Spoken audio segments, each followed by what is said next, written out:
Running meta ads for your Shopify store can drive traffic and boost sales. Follow these steps to launch effective campaigns. Set up your Meta Business Suite. Go to Meta Business Suite and create an account. Connect your Shopify store by integrating Meta Pixel via Online Store, Preferences, Facebook Pixel in Shopify.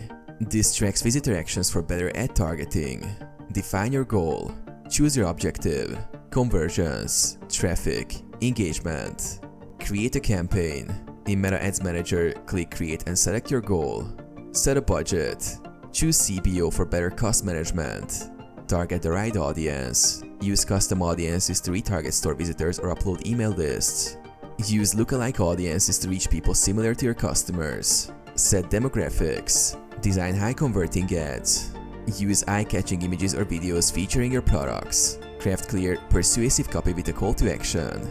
Monitor and optimize. Analyze performance metrics in Meta Ads Manager.